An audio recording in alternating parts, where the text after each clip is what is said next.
ಅಹಿಂದ ರೈತ ಘಟಕಕ್ಕೆ ಚಾಲನೆ ಲಿಂಗರಾಜು ಎಎಂ. ರಾಜ್ಯದಾದ್ಯಂತ ರೈತರು, ಶೋಷಿತರು ಮತ್ತು ದೀನದಲಿತರ ಪರವಾಗಿ ಸೇವೆ ಸಲ್ಲಿಸುತ್ತಿರುವ ಅಹಿಂದ ರೈತ ಘಟಕವನ್ನು ಅರಸೀಕೆರೆ ತಾಲೂಕಿನಲ್ಲಿ ನೂತನವಾಗಿ ಸ್ಥಾಪಿಸಿ ಪದಾಧಿಕಾರಿಗಳನ್ನು ನೇಮಕ ಮಾಡಿಕೊಳ್ಳುವುದರ ಮೂಲಕ ಚಾಲನೆ ನೀಡಲಾಗಿದೆ ಎಂದು ರಾಜ್ಯ ಘಟಕದ ಅಧ್ಯಕ್ಷ ಎಎಂ ಲಿಂಗರಾಜು ಹೇಳಿದರು. ನಗರದ ಪತ್ರಕರ್ತರ ಸಂಘದಲ್ಲಿ ಆಯೋಜಿಸಲಾಗಿದ್ದ ಪತ್ರಿಕಾಗೋಷ್ಠಿಯಲ್ಲಿ ಮಾತನಾಡಿದ ಅವರು, ಅಹಿಂದ ಎಂಬ ಸಂಘಟನೆ ಹೆಸರನ್ನು ಸೂಚಿಸಿದ ಹೆಗ್ಗಳಿಕೆಗೆ ಮೈಸೂರು ಮಹಾಸಂಸ್ಥಾನದ ಮಹಾರಾಜ ನಾಲ್ವಡಿ ಕೃಷ್ಣರಾಜೇಂದ್ರ ಒಡೆಯರ್ ಇವರಿಗೆ ಸಲ್ಲುತ್ತದೆ. ಅವರು ಕೊಡುಗೆಯಾಗಿ ನೀಡಿ ನಾಮಕರಣ ಮಾಡಿಸಿ ಅಹಿಂದ ಕೇವಲ ಒಂದು ಸಮುದಾಯಕ್ಕೆ ಮಾತ್ರ ಸೀಮಿತವಾಗಿರದೆ ಎಸ್ಸಿ, ಎಸ್ಟಿ, ಹಿಂದುಳಿದ ವರ್ಗಗಳು, ವಿವಿಧ ಬುಡಕಟ್ಟು ಜನಾಂಗದ ಶ್ರೇಯಸ್ಸಿಗೆ ವರದಾನವಾಗಿದೆ. ಅದರ ಅಡಿಯಲ್ಲಿ ಬರುವ ರೈತಾಪಿ ಜನರ ಬವಣೆಯನ್ನ ಅರಿತು ಉತ್ತರ ಮತ್ತು ದಕ್ಷಿಣ ಕರ್ನಾಟಕವೂ ಸೇರಿದಂತೆ ರಾಜ್ಯವ್ಯಾಪಿ ಸಂಘಟನೆ ಮಾಡಲಾಗುತ್ತಿದೆ. ಈ ಹಿಂದೆ ರಾಷ್ಟ್ರಪತಿ ದಿವಂಗತ ಅಬ್ದುಲ್ ಕಲಾಂ, ದಿವಂಗತ ಪ್ರಧಾನಿ ಅಟಲ್ ಬಿಹಾರಿ ವಾಜಪೇಯಿ, ಸ್ವಾಮಿ ವಿವೇಕಾನಂದರನ್ನ ಸ್ಫೂರ್ತಿಯಾಗಿ ತೆಗೆದುಕೊಂಡಿರುವ ಹಾಲಿ ನಮ್ಮ ಮುಖ್ಯಮಂತ್ರಿ ಸಿದ್ದರಾಮಯ್ಯ ಅವರು ಎಲ್ಲ ಸಮುದಾಯವನ್ನ ಒಗ್ಗೂಡಿಸುವಂತೆ ಹೋಗುತ್ತಿದ್ರು. Doctor B R. ಅಂಬೇಡ್ಕರ್ ಅವರ ತತ್ವಾದರ್ಶಗಳು ಮತ್ತು ಸಿದ್ಧಾಂತಗಳನ್ನು ಒಳಗೊಂಡು ಅಹಿಂದ ರೈತ ಘಟಕವು ರೈತರ ಸಮಸ್ಯೆಗಳನ್ನು ಸೇರಿದಂತೆ ಮಹಿಳಾ ಸಮುದಾಯಗಳ ಸಮಸ್ಯೆಗಳ ಬಗ್ಗೆ ಹೋರಾಟ ನಡೆಸುತ್ತಿದೆ. ವಿದ್ಯುತ್ ಪ್ರಸರಣ ಮತ್ತು ಸಂಪರ್ಕ, ಕೃಷಿ, ತೋಟಗಾರಿಕೆ ಸೇರಿದಂತೆ ಸರ್ಕಾರದ ಅನೇಕ ಯೋಜನೆಗಳನ್ನು ನಮ್ಮ ಸಂಘಟನೆ ಪರಿಚಯ ಮಾಡಿಕೊಡುತ್ತಿದೆ. ರೈತರ ಬಗ್ಗೆ ಕಾಳಜಿ ಇಲ್ಲದ ಕೇಂದ್ರ ಮತ್ತು ರಾಜ್ಯ ಸರ್ಕಾರಗಳ ಕಾರ್ಯವೈಖರಿ ಬಗ್ಗೆ ಅನೇಕ ಹೋರಾಟಗಳನ್ನು ಮಾಡಿದ್ದೇವೆ. ಯಾದವ, ಗೊಲ್ಲರ ಹಟ್ಟಿಗಳಲ್ಲಿ ದಲಿತರನ್ನ ಒಳ ಬಿಡುತ್ತಿಲ್ಲ. ಈ ಅನಿಷ್ಟ ಪದ್ಧತಿ ವಿರುದ್ಧವಾಗಿ ಜನರಲ್ಲಿ ಜಾಗೃತಿ ಮೂಡಿಸಲು ನಮ್ಮ ಸಂಘಟನೆ ನಿರಂತರವಾಗಿ ಪ್ರಯತ್ನಗಳನ್ನು ನಡೆಸುತ್ತಿದೆ ಎಂದು ತಿಳಿಸಿದರು. ಈ ಸಂದರ್ಭದಲ್ಲಿ ಅರಸೀಕೆರೆ ತಾಲೂಕಾ ಘಟಕದ ನೂತನ ಅಧ್ಯಕ್ಷರಾಗಿ ಆಯ್ಕೆಯಾದ ಆದಿಹಳ್ಳಿ ಹಿರೇಯಣ್ಣ ಮಾತನಾಡಿದರು. ಅಹಿಂದ ರಾಜ್ಯ ಮಹಿಳಾ ಘಟಕದ ಸುಕನ್ಯಾ ಆದಿಹಳ್ಳಿ, ಪದ್ಮನಾಭ ರಾಜ್ಯ ಸಂಘಟನಾ ಕಾರ್ಯದರ್ಶಿ ಚಂದ್ರಧರ, ಮುಖಂಡರಾದ ರಘು, ಶಿವಕುಮಾರ್, ವೆಂಕಟೇಶ್, ಬಸವರಾಜ್, ನರಸಿಂಹಮೂರ್ತಿ ಇನ್ನಿತರರು ಉಪಸ್ಥಿತರಿದ್ದರು.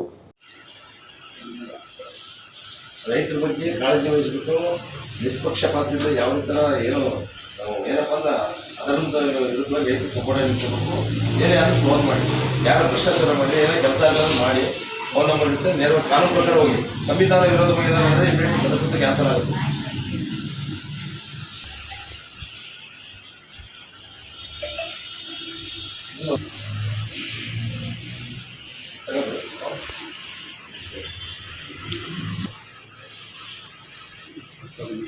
ನೀವು ಈ ಕಡೆ ಬನ್ನಿ, ನೀವು ಬನ್ನಿ.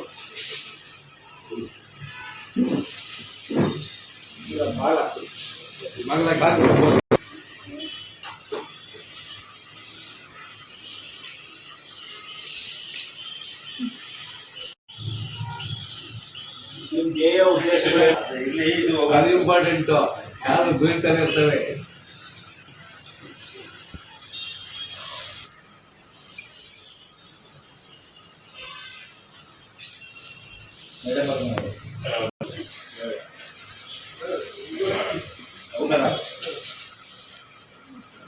ಯಾರ ಮಗಳು?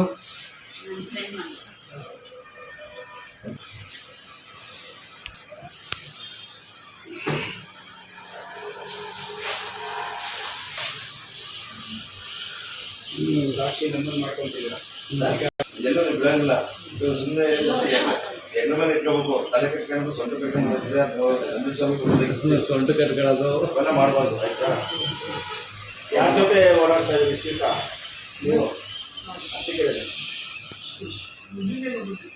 ಇವರು ಪದ್ಮನಾಭ ಅಂತ ಸರ್, ಇಡೀ ಎಂಟೆಂಟು ಹೆಸರು ಅಲ್ಲ, ಎಲ್ಲ ಜೊತೆ ಇರ್ತದೆ.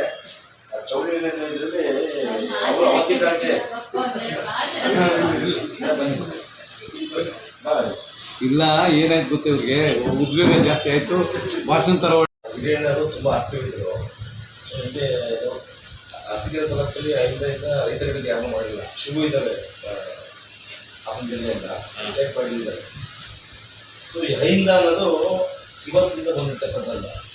ಅಹಿಂದ ರಾಜಶ್ರೀ ನಾಲ್ವಡಿ ಕೃಷ್ಣರಾಜರ ಕಾಲದಿಂದಲೂ ಬ್ರಾಹ್ಮಣ್ಯವನ್ನು ಬಿಟ್ಟು ಅವತ್ತಿಗೆ ಬ್ರಿಟಿಷ್ ಕಾಲದಲ್ಲೇ ಚಾರ್ಲ್ಸ್ ವಿಲ್ಲರ್ಸ್ ಅಂತ ಒಂದು ಆಯೋಗ ಮಾಡಿದ್ರು. ಮೊದಲಿಂದ ಸ್ಟಾರ್ಟ್ ಆಗಿರ್ತಕ್ಕಂಥದ್ದು. ಏನಕ್ಕೆ ಅಹಿಂದ ಸ್ಟಾರ್ಟ್ ಆಯಿತು ಅಂತಂದರೆ, ಈ ಶೋಷಿತ ಸಮುದಾಯಗಳು ಉದ್ದೇಶ ಎಲ್ಲರಿಗೂ ಒಂದೇ ಸಮಬಾಳು, ಸರ್ವರಿಗೂ ಸಮಬಾಳು, ಸರ್ವರಿಗೂ ಸಮಪಾಲು. ಸಂವಿಧಾನದಲ್ಲಿ ಅಂಬೇಡ್ಕರ್ ಅವರು ಮಹಾನ್ ಕೊಡುಗೆ ಇದೆ. ಅವರು ಅವತ್ತಿನ ಕಾಲಕ್ಕೆ ಸಂವಿಧಾನ 32 ಡಿಗ್ರಿ ದಾಟಿರ್ತಕ್ಕಂಥ ಇಡೀ ಪ್ರಪಂಚದಲ್ಲಿ ಯಾರೋ ಒಂದು ಇದೆ ಅಂದರೆ ಅದು ಬಾಬಾ ಸಾಹೇಬ್ ಅಂಬೇಡ್ಕರ್ ಅವರು. ಆಮೇಲೆ ಬಾಬಾ ಸಾಹೇಬ್ ಅಂಬೇಡ್ಕರ್ ಅವರು ಈ ಇತಿಹಾಸದಲ್ಲಿ ಶಿರೋಮಣಿ. ಯಾಕೆಂದ್ರೆ 20,000 ಮೆನುಸ್ಕ್ರಿಪ್ಟ್ ಯಾರು ಕೈ ಬರ್ದಿರೋದು ಇದೆ ಅಂತಂದ್ರೆ ಬಾಬಾ ಸಾಹೇಬ್ ಅಂಬೇಡ್ಕರ್ ಅವರು.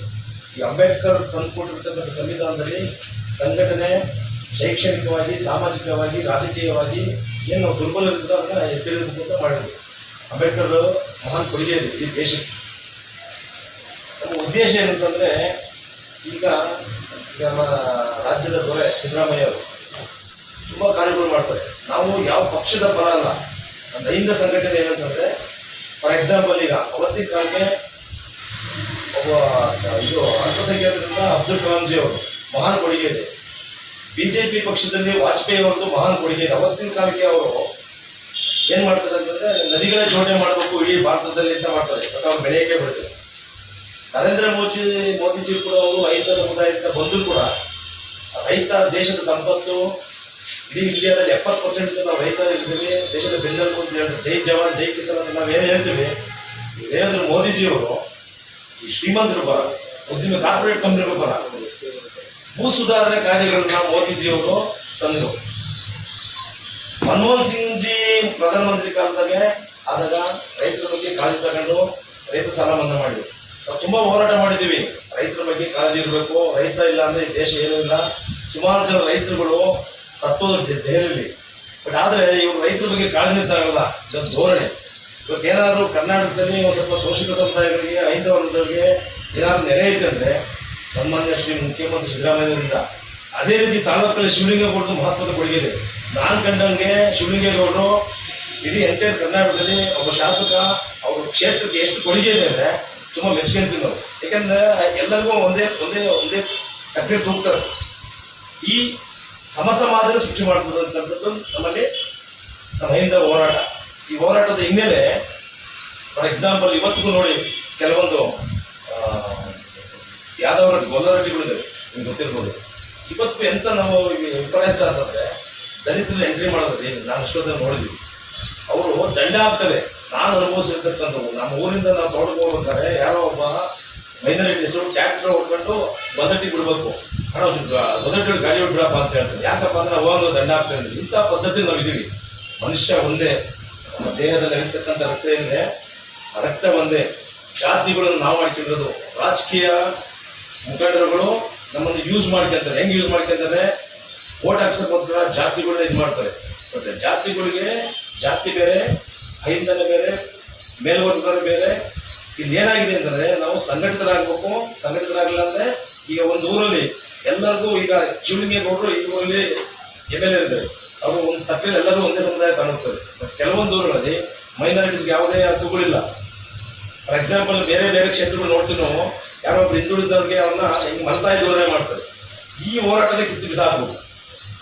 ಆಮೇಲೆ ಇನ್ನೊಂದೇನಪ್ಪಾ ಅಂದ್ರೆ ದೊಡ್ಡ ದೊಡ್ಡ ಕೈಗಳು, ಈ ಕಾಂತರಾಜು ಆಗಿರಲಿ, MA ಅವರಾಗಿರಲಿ, ಎಷ್ಟು ಹೆಂಗ್ ಮಾಡ್ತಿದ್ರೆ ಅಂತಂದ್ರೆ ಈ ಜಾತಿ ಗಣತಿ ಇರ್ಬೋದು, ಜಾತಿ ಗಣತಿ ಅಲ್ಲ, ಸಾಮಾಜಿಕ ಮತ್ತು ಶೈಕ್ಷಣಿಕ ವರದಿ ಫೇಕ್ ಅಂತ ಹೇಳ್ತಾರೆ. ಇವರೆಲ್ಲ ಹೆಂಗ್ರಿ ಫೇಕ್ ಆಗುತ್ತೆ? ನೀವು ಮನೆಗೆಲ್ಲ ಬಂದಿದ್ದಾರೆ, ಮಾಸ್ಟರ್ಗಳನ್ನೆಲ್ಲ ಅಪಾಯಿಂಟ್ಮೆಂಟ್ ಮಾಡಿದ್ದಾರೆ, ಮನೆಗೆ ಬಂದು ಗಣತಿನ ಮಾಡಿದ್ದಾರೆ, ಫೇಕ್ ಅಂತ ಹೇಳಕ್ ಬರ್ತಾರೆ. ಹೆಂಗ್ ಫೇಕ್ ಆಗುತ್ತೆ? ಬಿಜೆಪಿ ಸರ್ಕಾರದಲ್ಲಿ ಇರ್ತಾರೆ, ಹೆಗ್ಡೆ ಅವರು ಮಾಡಿದ್ದಾರೆ, ಅದನ್ನೇ ಸರಿಯಿಲ್ಲ ಅಂತಾರೆ. ಯಾಕೆ ಅಂದ್ರೆ ಇಡೀ ಕರ್ನಾಟಕ ರಾಜ್ಯಾದ್ಯಂತ ಈ ಶೈಕ್ಷಣಿಕ ಮತ್ತು ಸಾಮಾಜಿಕ ಗಣತಿ ಆದ್ರೆ ಈಗ ಈ ಯಾರೋ ಕ್ಯಾಟಗರಿಗಳೆಲ್ಲ ಚೇಂಜ್ ಆಗುತ್ತೆ. ಎಲ್ಲರಿಗೂ ಬರಬೇಕಲ್ವಾ? ಒಂದು ರಾಜ್ಯದಲ್ಲಿ, ಒಂದು ಊರಲ್ಲಿ ಸರ್ವರಿಗೂ ಸಮಪಾಲು ಸಿಗ್ಬೇಕಲ್ವಾ? ಯಾರು ನಾವು ಸಮುದಾಯಗಳು, ಏನು ಹಿಂದುಳಿದ ಸಮುದಾಯಗಳು ಅವಕಾಶಗಳಿಂದ ವಂಚಿತರಾಗಿದ್ದೀವಿ, ಅವನ್ನ ಎತ್ತಕ್ಕಂತ ಕೆಲಸ ಮಾಡ್ತಿದ್ವಿ. ಇವತ್ತ ಕರ್ನಾಟಕದ ದೊರೆ